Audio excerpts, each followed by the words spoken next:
Welcome to my channel. जैसा कि पता है आपको, हम लोग एडुटेरिया का जो न्यू बुक आया है 2025 फोर्थ एडिशन, उसका बिहार वस्तुनिष्ठ समान अध्ययन डिस्कस कर रहे हैं। तो इसमें टोटल 53 प्रैक्टिस सेट है, जिसका हम लोग आज सेट नंबर 43 डिस्कस करने वाले हैं। तो चलिए स्टार्ट करते हैं डिस्कशन। तो इसमें प्रीवियस ईयर इंक्लूड किया गया है, जो कि 53 से 55 बीपीएससी हुआ था 2011 में। ठीक है, तो इसमें जो भी क्वेश्चन बिहार से रिलेटेड होगा वो इस सेट में इंक्लूड किया गया है। तो चलिए स्टार्ट करते हैं। पहला क्वेश्चन है कि किसके प्रयत्नों से बिहार प्रांतीय कांग्रेस का दूसरा अधिवेशन हुआ था। तो इसका राइट आंसर हो जाएगा श्री दीप नारायण सिंह।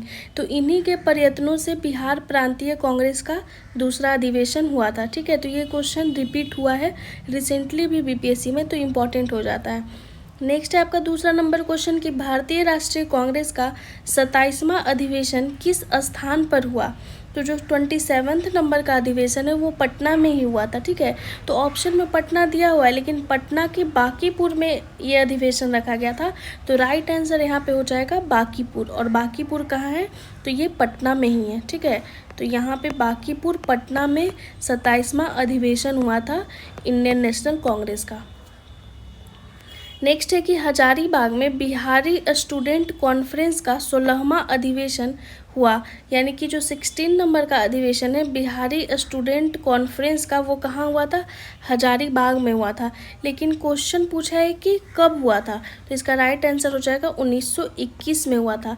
तो फैक्ट आप यहाँ पे याद रख लीजिए कि 1921 में बिहारी स्टूडेंट कॉन्फ्रेंस का 16वां अधिवेशन कहाँ हुआ था, तो हजारीबाग में हुआ था। ठीक है, नेक्स्ट है बिहार के प्रमुख समाचार पत्र बिहारी के संपादक थे। तो बिहारी के संपादक कौन थे, तो इसका राइट आंसर हो जाएगा बाबू महेश्वर प्रसाद।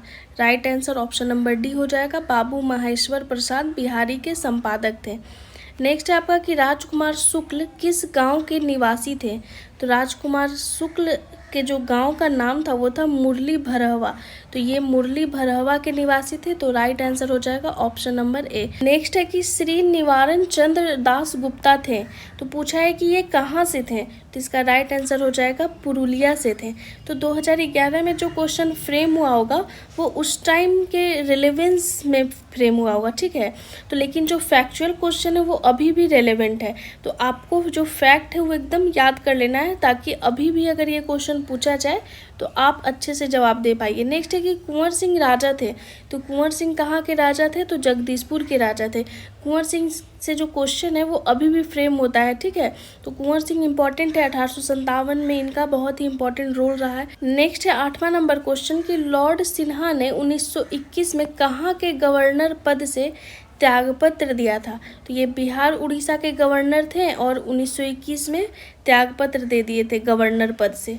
ठीक है, नेक्स्ट है कि किन राज्यों ने 2010 तक स्थानीय निकायों में महिलाओं का आरक्षण 50% कर दिया है।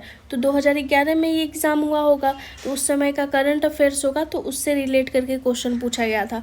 तो इसका राइट आंसर क्या है, option number B, Bihar, MP और हिमाचल प्रदेश। नेक्स्ट है कि पूर्वी मध्य रेलवे क्षेत्र का मुख्यालय कहाँ पर स्थित है। तो पूर्वी मध्य रेलवे क्षेत्र का जो मुख्यालय है वो हाजीपुर में स्थित है, इसलिए राइट आंसर हो जाएगा ऑप्शन नंबर बी। नेक्स्ट है कि बिहार के उद्योगों का कमिश्नर दफ्तर कहाँ स्थित है। तो इसका सही आंसर है ऑप्शन नंबर ए, पटना में।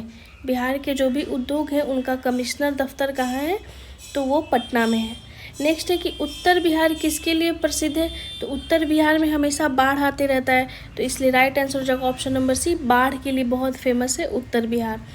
नेक्स्ट है कि निम्नलिखित में से कौन सा शहर राष्ट्रीय राजमार्ग 2 यानी कि NH2 पर स्थित नहीं है। तो इसका राइट आंसर है option number D, Patna. Patna NH2 पर स्थित नहीं है।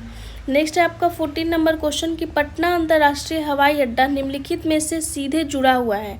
तो इसका सही आंसर होगा काठमांडू नेपाल, नई दिल्ली, कोलकाता, मुंबई, लखनऊ, वाराणसी एवं रांची से सीधे जुड़ा हुआ है।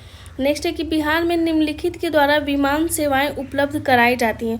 तो उस समय का जो विमान सेवा उपलब्ध कराया जाता था उस समय के अकॉर्डिंग राइट आंसर है option number D, Indian airlines, Sahara airlines एवं रॉयल नेपाल एयरलाइंस। उस टाइम जो भी एयरलाइंस सेवा देता होगा तो उससे क्वेश्चन फ्रेम कर लिया गया। ठीक है, नेक्स्ट है कि योजना आयोग 1993-94 में बिहार के लिए गरीबी रेखा से नीचे यानी कि BPL बिलो पॉवर्टी लाइन का निम्नलिखित प्रतिशत प्राकलित किया। तो इसका राइट आंसर हो जाएगा ऑप्शन नंबर डी 35%। ठीक है।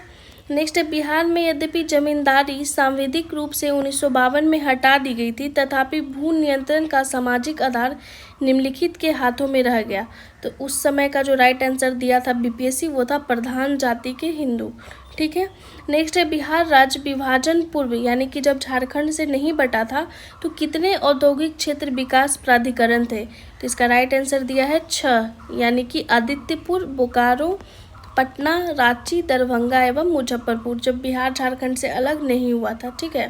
नेक्स्ट है कि बिहार की उस योजना का नाम बताएं जो निर्यातोन्मुखी इकाइयों की स्थापना के लिए अपेक्षित उच्च स्तरीय अवसंरचनात्मक सुविधाओं के निर्माण पर ध्यान देती है। तो इसका राइट आंसर दिया हुआ है इंटीग्रेटेड इंफ्रास्ट्रक्चरल डेवलपमेंट यानी कि IRD।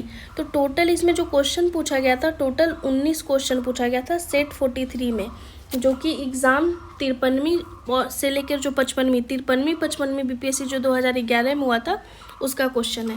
तो प्रीवियस ईयर आपके लिए इंपॉर्टेंट हो जाता है, जो फैक्ट है वो तो चेंज नहीं होगा। तो अगर आपको ये सीरीज़ अच्छा लगता है तो ज़्यादा से ज़्यादा लाइक कीजिए, शेयर कीजिए, सब्सक्राइब कीजिए। Thank you so much.